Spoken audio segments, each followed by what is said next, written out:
All right, so much for getting this done in 20 minutes. It's taken us 15 minutes to get started.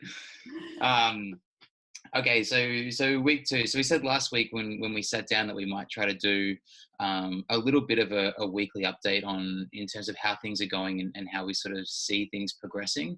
But I almost think it's to the point now where, like, I know me personally, I'm kind of out there looking for anything that's not directly like COVID related to kind of listen to and think about for a little while.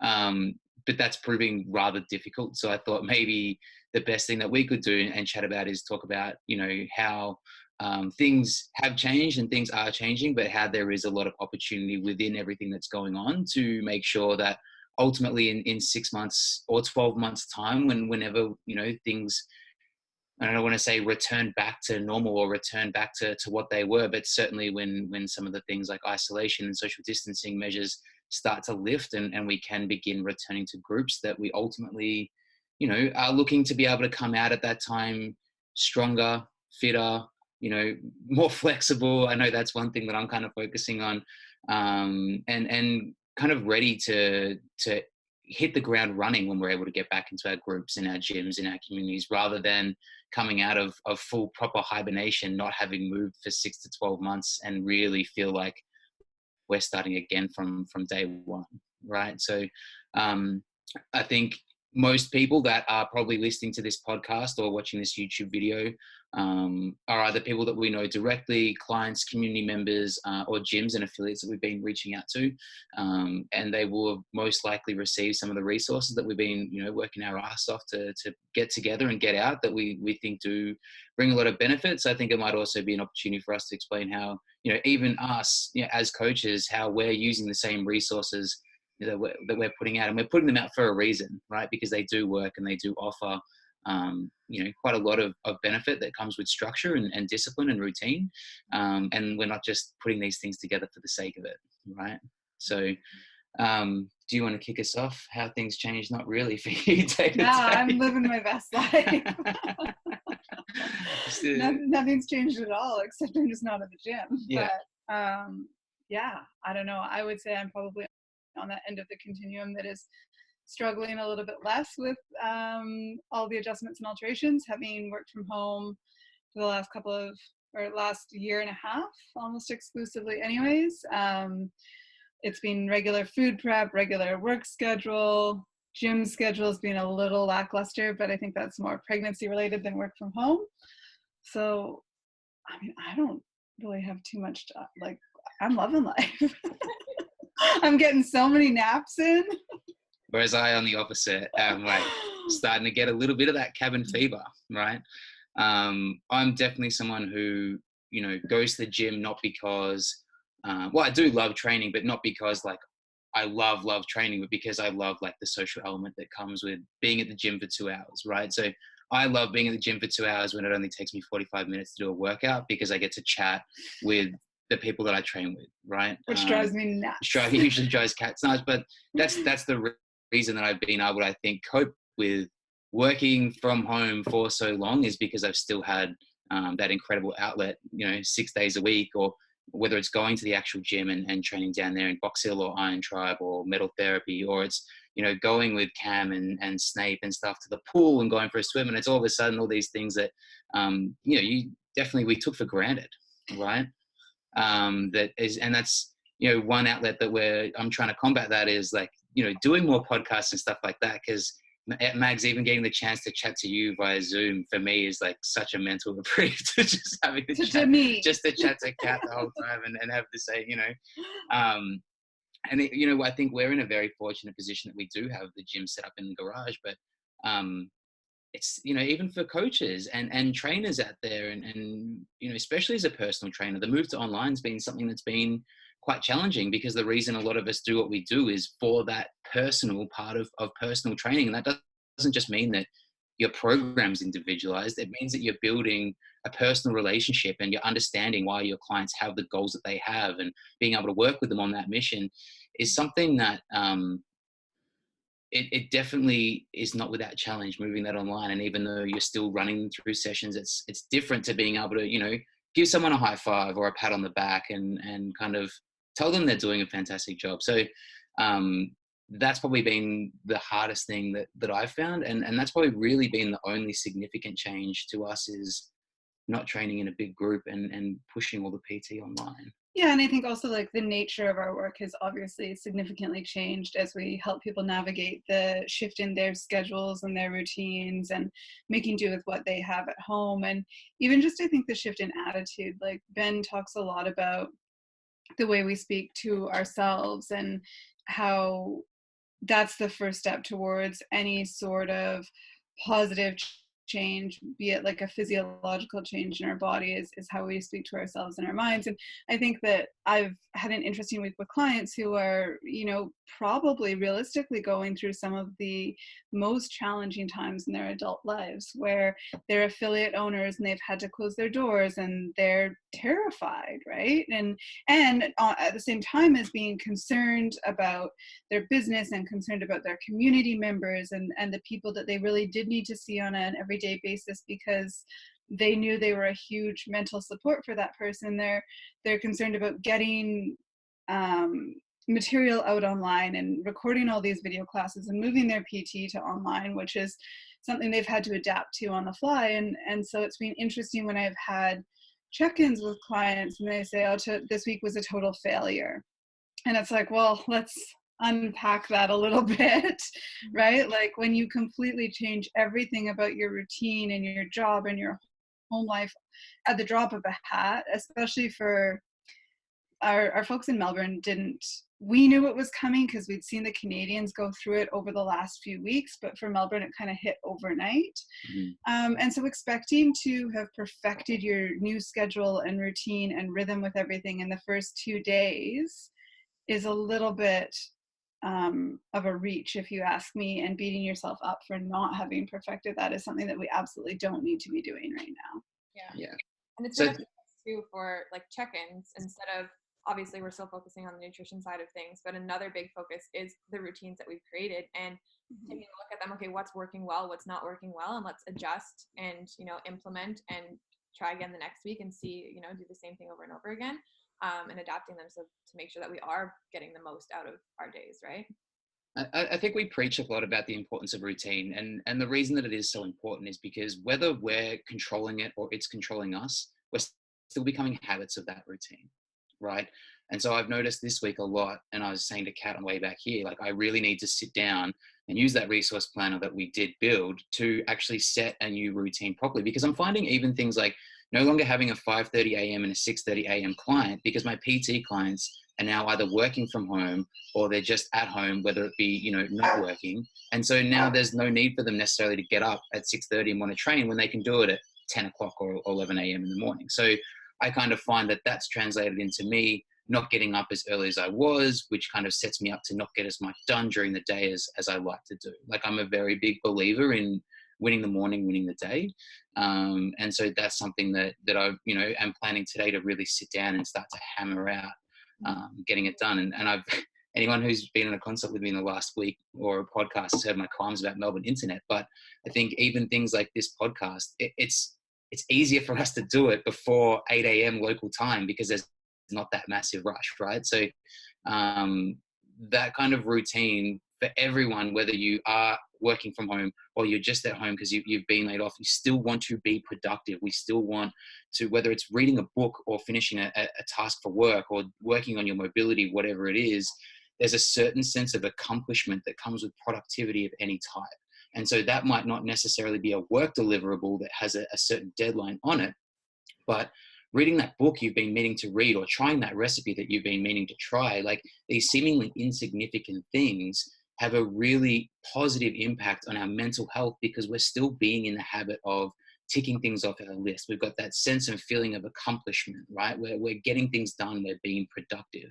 And it is super hard to motivate at the moment because the indefinite nature of this thing, we don't know whether we've got 6 months or we've got 10 months, we've got 12 months, or we've got, 2 months, right? So I think that, that plays a big part into it too, that if we can set things up that, and this is going to be the reality, like all the stats and everything that we're seeing across the world shows us that the current situation particularly in Melbourne. This is not a 2-week thing. Yeah, it's not a 2-week thing. It's going to get worse before it gets better. We haven't reached the bottom of it yet, right?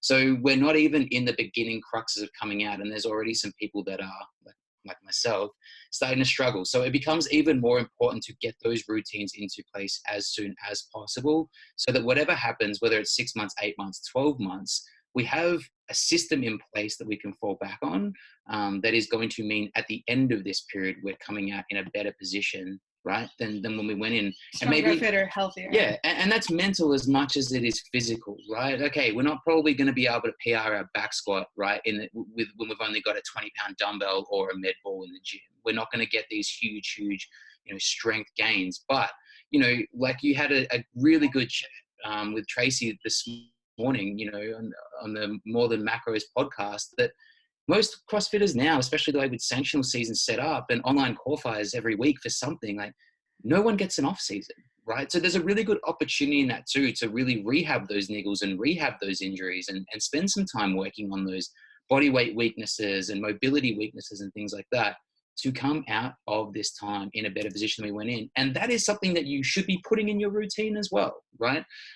We've built in those movement breaks. We've built in those meal breaks. And it's important to give the same amount of priority to that 10-minute stretch break or that 15-minute snack break as it is those 3 or 4 major work tasks that you're trying to get through for the day, right? So we know that mental health plays a really big role in physical performance and physical health. And so if you are in a position where you are really struggling at the moment, like now is the time to work on that like it is a weakness. You have right? literally nothing else to do. How many people have you spoken to? How many people have you spoken to in your career that have said, oh, if I just had the time to meal prep like you do, or if I had time to train like you do, I could look like you do, or I could do what you do, or I could be like, okay, well, I'm expecting quite a few people to come out of this pretty fucking jacked, right? Because now they've got nothing but time. So it becomes, what are you going to do with it? How are you going to use the next 6 months that we've got? Because we're never going to get this opportunity again, right? And I think that's it's very easy to focus on the negative of the situation, but focusing on that positive, that this is a very unique opportunity that we're never ever potentially going to get again, hopefully not ever going to get again, to really dial in these habits and stock the freezer. And I know Ben's mom is not living her best introvert life right now. She's such an extrovert. She loves to be out and about, and so being cooped up in the house is a really big challenge. And baking is a stress relief for her, and there's actually a lot of psychology around why baking is so beneficial. And so we've put her on the MTMM website. We're like, okay, here's a list of recipes, and like, let's get some food prep done, right? And she's on program, so it's great because then we can play around with how those different meals from the website, how the turkey pesto bake fits into her profile, and all of that good stuff. So it's just shifting it from making the cakes and the goodies into making the food that we actually need to eat to fuel us. So that's a good plug for the recipe books out there as well. So get on that quarantine recipe book. But it's like we need something to do, so we may as well make it something that's going to better us as humans and make us stronger for this whole COVID thing. I think the other thing to build out from that too is the importance of connection being the antidote to isolation, right? And we kind of spoke about this in a post earlier in the week, but just because we're all cooped up under the same roof doesn't mean that we're connecting, right? And I think there's a very distinguishable difference between spending time with someone and actually getting to know someone, okay? I don't know how many outlandish statements I want to make in this, but I feel for a lot of individuals and a lot of people, we've become so wrapped up and so busy in the work that we're doing that a lot of those connections and relationships we have within our family somewhat diminish, right? And from what I hear from a lot of my friends who are teachers, there's almost been an expectation built over the last decade that parents are paying teachers to raise their kids for them, right? So I think this is, like we said, another, one in a lifetime opportunity to actually spend some time and get to know your kids and spend time with the family and really develop, personal relationships with your siblings, with your parents, with your children, whatever the case may be, or whoever you're cooped up with, right? Whether that's a partner or whether that's a housemate, because that is the antidote to isolation, right? And I think that, like I said, it's quite a unique opportunity we have to build some really super meaningful relationships. And again, it's going to make living with those people in close quarters and confinement for the next few months just that much more bearable, right?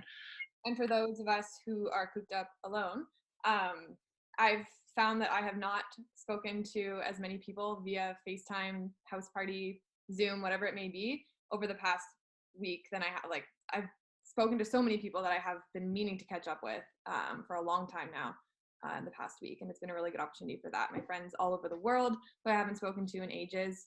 We finally have time. Yeah. Finally have time to sit down and catch up, and it's been a really amazing opportunity. So, you know, we put in the connection break too in the Quaroutine template, because it is important to reach out to those who are also in the same situation and just doing their own thing on their own too, right? And I think important to reach out to people who might be especially challenged by this, right? So my background is critical care nursing, and I've still got a lot of really close relationships with nurses who are working on the front lines right now. And for them, they are working and then they're isolated in their garage or a separate part of their house. They're not able to interact with their family. They're living trauma at work on a daily basis. And so checking in with those guys and just, hey, how are you going? Do you want to talk about anything that isn't work? Or do you want to vent about work? Like whatever it is for, you know, like your affiliate owners, your small business owners who are potentially stressed, you know, like checking in with them. And again, same thing. Do you want to vent, or you want to talk about Survivor? Like, you know, whatever, something completely different. Just, you know, or your grandparents who are living alone, things like that. Like this is the opportunity to like Ben was saying, rebuild those connections, but also take some social responsibility and make sure we're taking care of those around us, even though we're not physically there in person.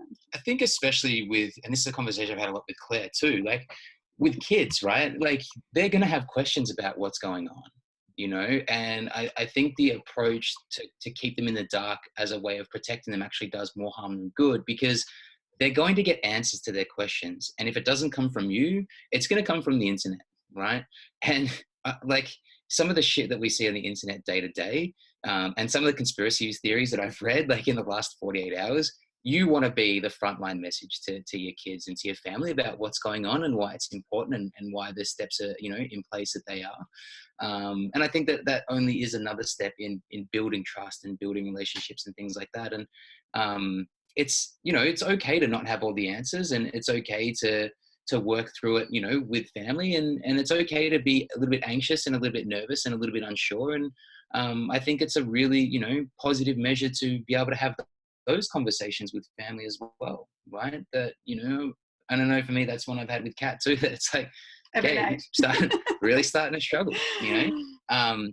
So yeah, I think that, you know, to kind of circle this all the way back up, like it is a really good time to work on a lot of the things that we often neglect. And it's not just mobility and it's not just flexibility, but it's like spending time investing in the relationships and the connections with the people that are closest to us, right?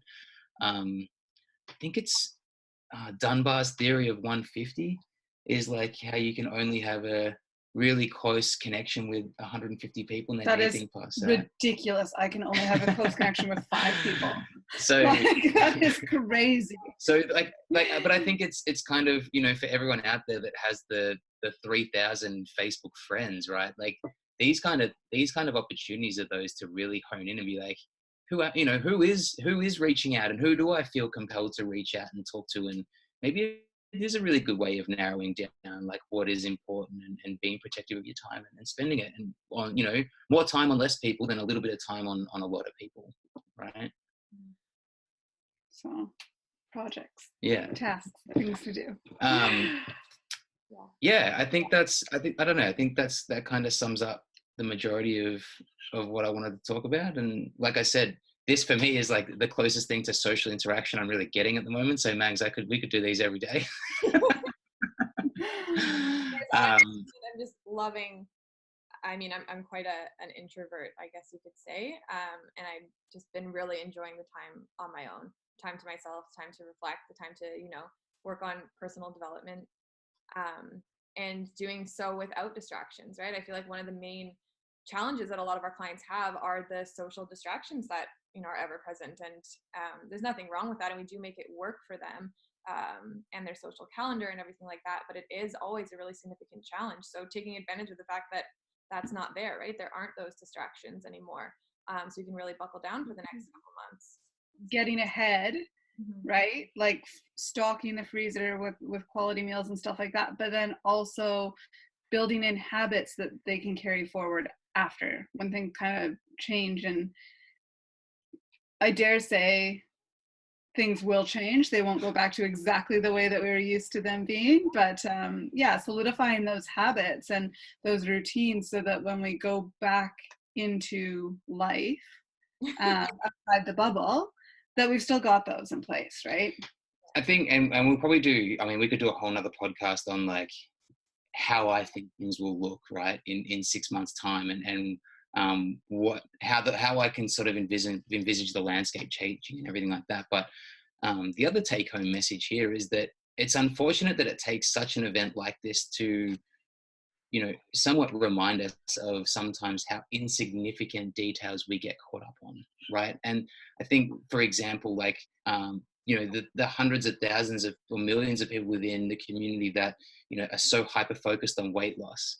And then all of a sudden you have COVID and it's like, okay, maybe we need to really like refine what's actually important here, you know? So I think it's a good opportunity to somewhat, I want to say take the foot off the pedal, but like we said, recenter and realign and start to look at the big picture. And the big picture is like, are we healthy? Like, is the family safe? Are we doing the things that, you know, we can do? Are we maintaining social distancing and all the rest of it to keep it? Like, those become the priorities. And that's a really good reminder of, you know, we hope that doesn't revert when we go somewhat back. We keep saying back to like normal life, right? But when we go forward into whatever's to come.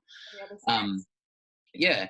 I think the other thing too that's been nice to see more so over the last week is that there seems to be a lot less panic in terms of supermarkets and stuff like that. And whether that's those big kind of brand names getting on top of it and restricting limits and stuff like that has been quite helpful.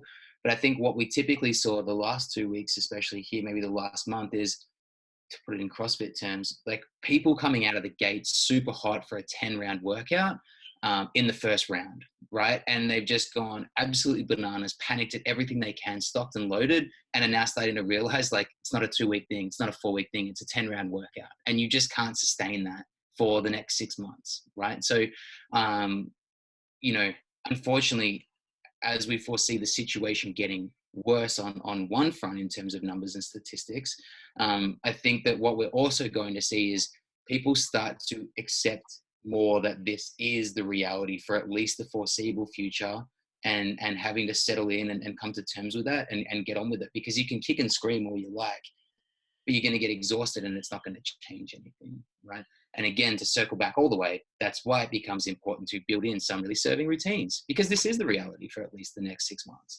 Right? And I think the other thing too in that is, and this is probably a good message for you as well, but like to take it day by day, right? To not, okay, this is what we think things are going to look like in 6 months, but things are changing rapidly, right? And so controlling what you can control and letting go of the rest of those things, and then just taking it as it comes, right? And doing what you can do every day and kind of letting the rest wash off your back as much as possible.